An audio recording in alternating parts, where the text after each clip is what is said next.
Among the most memorable figures was Mr. Deakin, a teacher remembered as much for his unusual appearance as for his disciplinary methods. He regularly wore sandals with socks, but it was not his fashion sense that pupils recalled most vividly. When tempers flared, one sandal would be removed and used as an improvised slipper, delivering swift justice to unfortunate boys. If a pupil proved particularly troublesome, he might even find himself locked in a cupboard for a period to cool off, a punishment that would be unthinkable in today's schools. Another feared member of staff was Mr. Darlima, whose reputation rested firmly on his mastery of the cane. Unlike many teachers who administered punishment with measured restraint, Mr. Darlima was said to take a run-up before delivering each stroke, adding both drama and dread to the occasion.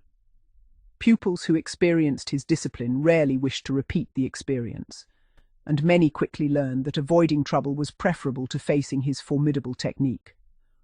Corporal punishment was not confined to serious offences. In some classrooms, it appeared almost routine. One teacher, Mr. Best, reportedly believed that coughing during lessons deserved the cane, while Mr. Herod punished pupils who failed to achieve at least 8 marks out of 10 in the weekly Monday morning spelling test. Academic failure, however slight, could therefore result not merely in disappointment, but in physical pain. The atmosphere surrounding corporal punishment was further reinforced when K. Foreman proudly announced that he had been granted official authority to cane pupils. To many boys, this declaration confirmed what they already knew, that the cane remained an accepted and respected instrument of school discipline. Not every teacher relied upon fear alone. Many were remembered with genuine affection, despite the strict standards they maintained. Mr. Paps, always recognisable by the flower in his buttonhole, earned lasting respect as a kind and approachable master. Mr. Dixon, the chemistry teacher, and Mr. Barrow, who taught biology, were regarded as outstanding educators who inspired genuine enthusiasm for their subjects. The physical education department produced memories of a rather different sort. Mr. Thomas once punished an entire class with the slipper after the boys attempted to deceive him.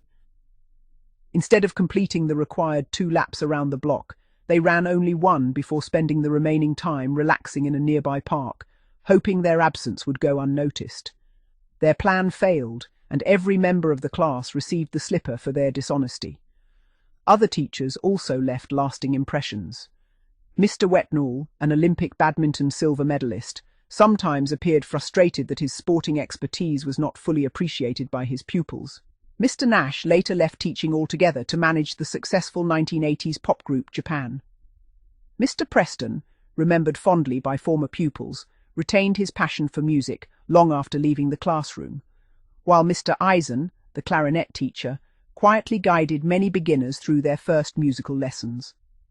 For one former pupil, corporal punishment became an unfortunate but familiar part of school life. During his years at school, he was caned on 5 separate occasions. The harshest punishment came after he deliberately missed a lunchtime detention.